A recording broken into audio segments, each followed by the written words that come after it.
নমস্কাৰ বন্ধু বান্ধৱীসকল, অন্য এটি ভিডিঅ'লৈ সকলোকে স্বাগতম জনাইছোঁ।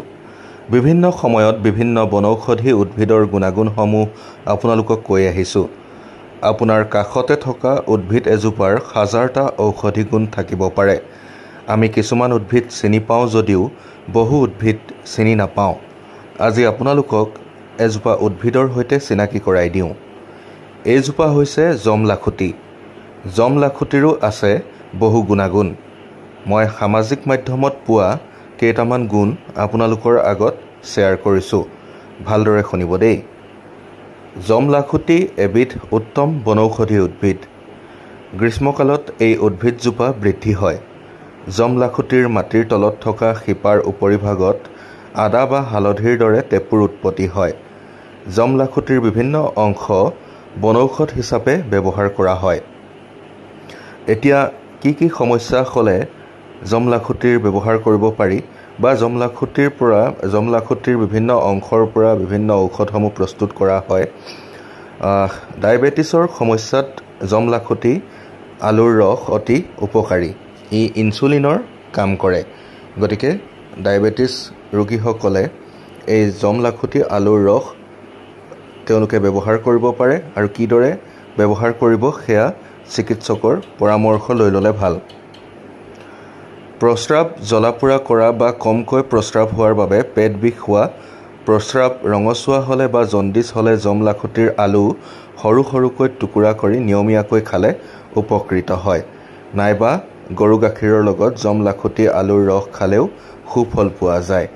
যিসকলৰ প্ৰস্ৰাৱ জ্বলা-পোৰা কৰে আপোনালোকে এই বিধিটো প্ৰয়োগ কৰি চাব পাৰে। কৃমিৰ সমস্যা, বাত বিষ, পেটৰ চৰ্বি কম কৰাটো জমলাখুটি উপকাৰী। কোষ্ঠকাঠিন্যতা, ডায়েৰিয়া, দাঁতৰ ৰোগতো জমলাখুটি উপকাৰী। জ্বৰ, কাহ, এজমা, মূৰৰ বিষ, বমি ভাৱ আদি নিৰাময়তো ই সুফলদায়ক। চৰ্মৰোগ, শৰীৰত হোৱা ঘাঁ, ফোহা, আঘাত পাই ফুলি উঠা বা ঘাঁ লাগি পুজ পানী ওলোৱা, পুৰণি ঘাঁ আদিতো জমলাখুটি অতি উপকাৰী। কিডনী বা বৃক্কজনিত সমস্যাটো জমলাখুটি উপকাৰী। গতিকে পূৰ্বৰ ভিডিঅ'সমূহত যিদৰে উল্লেখ কৰিছোঁ, একোজোপা উদ্ভিদৰ যিসমূহ বনৌষধি গুণ থাকে বা ঔষধি গুণ থাকে সেয়া আপোনালোকক জনাবৰ কাৰণে সামান্য প্ৰয়াস কৰি আহিছোঁ। আৰু ময়ো বিভিন্ন উৎসৰ পৰা পোৱা তথ্যসমূহ আপোনালোকক দিবৰ কাৰণে যত্ন কৰি আহিছোঁ। আপোনালোকে যিকোনো ৰোগেই নহওক কিয় বা যিকোনো বনৌষধি ব্যৱহাৰ কৰোঁতে কিন্তু সদায় চিকিৎসকৰ পৰামৰ্শ লৈ ল'ব। কাৰণ চিকিৎসকেহে জানিব যে কোনবিধ বস্তু বা কি বেমাৰত কেনেদৰে কোনটো বস্তু সেৱন কৰিব লাগে, খাব লাগে। গতিকে চিকিৎসকৰ পৰামৰ্শ লোৱাটো আপোনালোকৰ নিতান্তই প্ৰয়োজনীয়। আৰু আমাৰ চকুৰ আগতে এনেকুৱা ধৰণৰ বিভিন্ন উদ্ভিদবোৰ আমি দেখি থাকোঁ কিন্তু চিনি নাপাওঁ। গতিকে গছজোপাকো আজি আপোনালোকৰ আগত চিনাকি কৰাই দিওঁ বুলি এই ভিডিঅ'টো বনালোঁ। লগতে গুণাগুণ কেইটামানো আপোনালোকক উল্লেখ কৰিলোঁ যে জমলাখুটি বুলি কোৱা হয় এই উদ্ভিদজোপাক। আৰু এনেকুৱা ধৰণৰ ভিডিঅ'সমূহ পাই থাকিবৰ কাৰণে আপোনালোকে যিসকলে ফেচবুকত চাই আছে আপোনালোকে পেজটো ফ'ল' কৰিব আৰু ইউটিউবত চাই থকাসকলে চেনেলটো ছাবস্ক্ৰাইব কৰি দিব। আৰু পূৰ্বতেও আহ্বান জনোৱাৰ দৰে এতিয়াও আহ্বান জনাইছোঁ যে আমি উদ্ভিদ কিয় সংৰক্ষণ কৰিব লাগে বা উদ্ভিদ কিয় ৰোপণ কৰিব লাগে। কাৰণ উদ্ভিদ অবিহনে প্ৰাণীকুল জীয়াই থকাটো অসম্ভৱ। আৰু এই উদ্ভিদসমূহৰ বহু উদ্ভিদৰ দেহতেই বনৌষধি গুণাগুণ লুকাই থাকে। আৰু যিখিনি সম্ভৱ বহুতেই জানে আৰু বহুতেই নাজানে।